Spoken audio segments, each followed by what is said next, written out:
स्वागत है आपका हमारे YouTube चैनल पर। दोस्तों, इस वीडियो में मैं आपके लिए एक चैलेंज रखता हूं।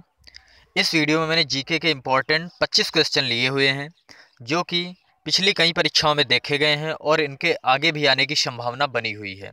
तो आप पूरे वीडियो को ध्यान से देखिए और आप स्वयं का आकलन कीजिए कि आप 25 में से कितने क्वेश्चंस का सही सही आंसर दे देते हैं। जहां पर वीडियो को पॉज करने की ज़रूरत हो आप पॉज कीजिए, जहां पर क्वेश्चन को एक्सप्लेन करने की ज़रूरत हो वहां पर मैं एक्सप्लेन कर दूंगा। तो आइए वीडियो को स्टार्ट करते हैं। पहले क्वेश्चन की तरफ बढ़ते हैं। तो पहला क्वेश्चन है, दिल्ली सल्तनत का राज्यकाल कब समाप्त हुआ?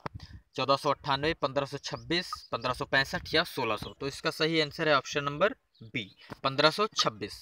बाबर ने दिल्ली सल्तनत के अंतिम शासक इब्राहिम लोदी को पानीपत के प्रथम युद्ध यानी कि 1526 में ही जो हुआ था में हराकर भारत में मुगल साम्राज्य की नींव रखी थी। नेक्स्ट क्वेश्चन की तरफ मूव करते हैं। तो नेक्स्ट क्वेश्चन है, भारत की अंतःकालीन संसद में कितने सदस्य थे? 296, 313, 318 या 316?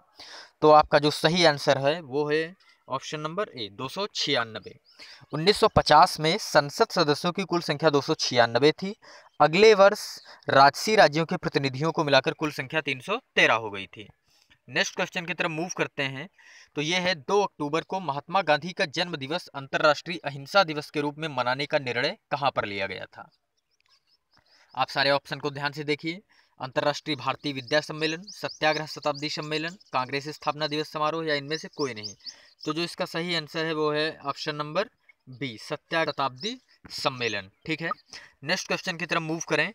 तो ये है, भारतीय संघ में नए राज्यों की स्वीकृति कौन देता है? आपके ऑप्शन है राष्ट्रपति, उच्चतम न्यायालय, प्रधानमंत्री या संसद? तो इसका सही आंसर है ऑप्शन नंबर डी, संसद। संविधान के अनुच्छेद 2 में ये ऐसा प्रावधान है कि संसद भारतीय संघ में नए राज्य को शामिल कर सकती है या उचित शर्तों और अनुबंधों का पालन करते हुए नए राज्य की स्थापना कर सकती है। नेक्स्ट क्वेश्चन की तरफ मूव करते हैं। तो ये है, भारत किसका सबसे बड़ा उत्पादक और निर्यातक है? आपके ऑप्शन है कपास, तांबा, चाय या अभ्रक? तो इसका सही आंसर है ऑप्शन नंबर डी, अभ्रक। भारत न केवल पूरे विश्व में अभ्रक का सबसे बड़ा उत्पादक है बल्कि सबसे बड़ा निर्यातक भी है और आंध्र प्रदेश अभ्रक का सबसे बड़ा उत्पादक राज्य है। नेक्स्ट क्वेश्चन की तरफ मूव करते हैं। तो ये है, प्रचुर कैल्शियम वाली मृदा को क्या कहा जाता है? पेडोकल, पेडल्फर, पॉटशाल या लैटराइट? तो इसका सही आंसर है, आप गेस कीजिए, इसका सही आंसर है ऑप्शन नंबर ए, पेडोकल। पेडोकल मृदा में प्रचुर मात्रा में कैल्शियम कार्बोनेट और कैल्शियम ऑक्साइड पाया जाता है और प्रचुर कैल्शियम वाली मृदा को आप जान गए हैं कि पेडोकल कहते हैं। नेक्स्ट क्वेश्चन की तरफ मूव करें। तो यह है, कृषि भूमि को किस रूप में परिभाषित किया गया है? आपके ऑप्शन है ऐसी भूमि जिस पर वास्तव में फसलें हों, कृषि व्यर्थ भूमि प्लस प्रति भूमि, पुरानी प्रति भूमि प्लस वर्तमान प्रति भूमि या कुल प्रति भूमि प्लस निवल बुआई की गई भूमि? तो इसका सही आंसर हो जाएगा, आप गेस कीजिए, ऑप्शन नंबर कौन सा? डी, कुल प्रति भूमि प्लस निवल बुआई की गई भूमि। नेक्स्ट क्वेश्चन की तरफ मूव करें। तो ये है, अफीम के पौधे के किस भाग से हमें मार्फीन प्राप्त होता है? पत्ते, तना, छाल या फल आवरण? तो इसका सही आंसर हो जाएगा ऑप्शन नंबर डी, फल आवरण। मार्फीन अफीम के फल आवरण से प्राप्त होता है। अगले क्वेश्चन की तरफ बढ़े। तो ये है, निम्नलिखित में से क्या मृदा संरक्षण की जैव पद्धति है? समोच्च कृषि, समोच्च वेदिकाकरण और नालिका नियंत्रण या बेसिन लिस्टिंग? इसका सही आंसर हो जाएगा ऑप्शन नंबर ए, समोच्च कृषि। मृदा संरक्षण की जैव पद्धति कौन सी है? समोच्च कृषि है। अगले क्वेश्चन की तरफ बढ़ते हैं। तो अगला क्वेश्चन है, ग्लूकोज किसका एक प्रकार है? पेंटोज शर्करा, हेक्सोज शर्करा, टेट्रोज शर्करा या डाइओज शर्करा? तो इसका सही आंसर हो जाएगा ऑप्शन नंबर डी, डाइओज शर्करा। ग्लूकोज जो है वो डाइओज शर्करा का एक प्रकार है। नेक्स्ट क्वेश्चन की तरफ बढ़ें। तो ये है, जीवाणु कोशिका में सूत्र कणिका की संख्या कितनी होती है? 1, 2, अनेक या शून्य? तो इसका सही आंसर है ऑप्शन नंबर डी, शून्य। जीवाणु कोशिका में सूत्र कणिका की संख्या कितनी होती है? शून्य होती है। ठीक है। जीवाणु का पूरा शरीर एक ही कोशिका का बना होता है। जीवाणु कोशिका में सूत्र कणिका 0 होती है। अगले क्वेश्चन की तरफ बढ़ें। तो ये है, हस्तलिपियों के मूल संस्थापक और कौटिल्य के अर्थशास्त्रीय संपादक कौन थे?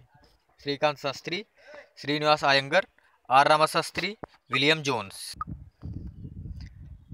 इसका सही आंसर हो जाएगा option number A, Shrikant Shastri. माफ करना, इसका सही आंसर हो जाएगा option number C, R Shyama Shastri. R Shyama Shastri ने 1905 में अर्थशास्त्र नामक पुस्तक की खोज की थी और इसका प्रकाशन किया था। नेक्स्ट क्वेश्चन की तरफ बढ़ते हैं। तो ये है, निम्नलिखित में से क्या भारत का सबसे बड़ा जीवमंडल निकाय है? नीलगिरी, नंदा देवी, सुंदरवन या मन्नार की खाड़ी? तो इसका सही आंसर है ऑप्शन नंबर डी मन्नार की खाड़ी, मन्नार की खाड़ी। अगले क्वेश्चन की तरफ मूव करें तो ये है इसरो की मास्टर नियंत्रक सुविधा कहाँ है। इसरो की मास्टर नियंत्रक सुविधा कहाँ है, तो आप सबको पता होगा इस क्वेश्चन का आंसर। इसका सही आंसर है option number D Karnataka. ISRO की मास्टर कंट्रोल फैसिलिटी कर्नाटक के हसन शहर में स्थित है। अगले क्वेश्चन की तरफ बढ़े तो यह समुद्र की सीपी किस कारण से सुनहरी दिखाई देती है, विवर्तन, परिक्षेपण, ध्रुवण या परावर्तन। तो इसका सही आंसर है ऑप्शन नंबर सी ध्रुवण। ध्रुवण के कारण सीपी सोने की भांति प्रतीत होती है।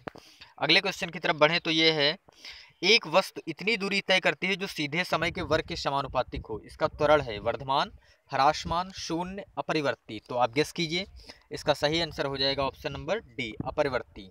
जब कोई वस्तु दूरी तय करती है तो प्रत्यक्षता आनुपातिक रूप से समय वर्ग के संबंधित होने पर इसका त्वरण स्थिर रहता है। अगले क्वेश्चन की तरफ बढ़े तो यह है यदि एक प्रक्षेपक का क्षैतिज परास उसकी अधिकतम ऊंचाई का 4 गुना है तो प्रक्षेपण का कोण कितना होगा। तो आपको पता होगा प्रक्षेपक का समीकरण क्या होता है, y बराबर x tan theta minus g x square upon 2 u square cos square theta. इसमें आप वैल्यू पुट करके देखिए तो इसका सही आंसर हो जाएगा ऑप्शन नंबर tan थीटा की वैल्यू 1 आ जाएगी और tan थीटा tan 45 की वैल्यू कितनी होती है, 1 होती है। तो इसका सही आंसर हो जाएगा ऑप्शन नंबर बी 45 डिग्री। अगले क्वेश्चन की तरफ बढ़ते हैं तो यह है किस स्थान को भारत की सिलिकॉन वैली कहा जाता है, दिल्ली, पुणे, बेंगलुरु या हैदराबाद। तो इसका सही आंसर है option number C Bengaluru. Bengaluru को सिलिकॉन वैली ऑफ इंडिया के उपनाम से जाना जाता है। नेक्स्ट क्वेश्चन की तरफ मूव करें तो यह टेलनेट का तात्पर्य है, आपके ऑप्शन है telephone network, television network, teletype network या टेलीफैक्स नेटवर्क। तो इसका सही आंसर हो जाएगा ऑप्शन नंबर ए टेलीफोन नेटवर्क। टेलनेट का तात्पर्य क्या है, टेलीफोन नेटवर्क। नेक्स्ट क्वेश्चन की तरफ मूव करें तो यह है निम्नलिखित में से किस धातु का गलनांक सबसे कम है, स्वर्ण, चांदी, पारद या तांबा। तो इसका सही आंसर कौन सा होगा दोस्तों, इसका सही आंसर हो जाएगा ऑप्शन नंबर सी पारद। पारद धातु का गलनांक सबसे कम होता है, कितना होता है 38.86 होता है डिग्री सेल्सियस। अगले क्वेश्चन की तरफ मूव करें तो यह है कच्छ स्थानों में वनस्पति के अपघटन के कारण उत्पन्न गैस है, carbon monoxide, carbon dioxide, sulphur dioxide या मीथेन। इसका सही आंसर हो जाएगा ऑप्शन नंबर डी मीथेन। वायु की अनुपस्थिति में वनस्पति अपक्षय या कार्बनिक पदार्थों द्वारा मीथेन का निर्माण होता है। अगले क्वेश्चन की तरफ बढ़ते हैं तो यह है कैक्टस में शूल किसका रूपांतरण है, तना, अनुपर्ण, पत्ते या कलियां।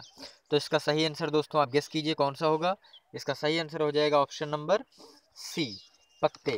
नागफनी के पौधे पर उगे हुए कांटे पत्तियों के परिवर्तित रूप होते हैं। अगले क्वेश्चन की तरफ बढ़ते हैं तो यह है ज्ञात सबसे छोटा प्रोकैरियोटिक जीव है, माइक्रोसिस्टिस, माइक्रोप्लाज्मा, बैक्टीरिया या क्लोरेला। तो इसका सही आंसर दोस्तों कौन सा हो जाएगा, इसका सही आंसर हो जाएगा ऑप्शन नंबर बी माइक्रोप्लाज्मा। सबसे छोटा प्रोकैरियोटिक जीव कौन सा है, माइक्रोप्लाज्मा है, ठीक है। यह स्वयं प्रजनन करने में भी समर्थ होता है। अगले क्वेश्चन की तरफ बढ़ते हैं तो यह है इंद्रधनुष किस कारण से बनता है, अपवर्तन और परिक्षेपण, प्रकीर्णन और अपवर्तन, विवर्तन और अपवर्तन, अपवर्तन और परावर्तन। इसका सही आंसर हो जाएगा ऑप्शन नंबर डी इंद्रधनुष एक प्रकाशीय घटना है जो जल की बूंदों में प्रकाश के अपवर्तन और परावर्तन दोनों के कारण दिखाई देती है। और इस वीडियो का लास्ट क्वेश्चन है विश्व की भूमि का कितना क्षेत्र उष्णकटिबंधीय वर्षा प्रचुर वन है, 2%, 7%, 10% या 15%। तो इसका सही आंसर हो जाएगा ऑप्शन नंबर बी 7%। पृथ्वी पर केवल लगभग 7% ही उष्णकटिबंधीय वर्षा वन पाए जाते हैं। तो दोस्तों ये मैंने जीके के 25 इंपॉर्टेंट क्वेश्चन लिए जो कई परीक्षाओं में देखे गए हैं और ये आगे भी आ सकते हैं। तो आप पूरे वीडियो को अच्छे से तैयार कर लीजिए सारे क्वेश्चंस को, और आप कमेंट बॉक्स में अपना स्कोर ज़रूर बताएं कि आपने 25 में से कितने क्वेश्चंस सही किए। तो ठीक है दोस्तों, अगर आपको वीडियो पसंद आया तो लाइक कीजिए, कमेंट कीजिए, शेयर कीजिए, और पहली बार चैनल पर आए हैं तो चैनल को सब्सक्राइब करके बेल आइकॉन को प्रेस कर लीजिए। स्वस्थ रहें, व्यस्त रहें, मस्त रहें। बहुत बहुत धन्यवाद, बहुत बहुत आभार।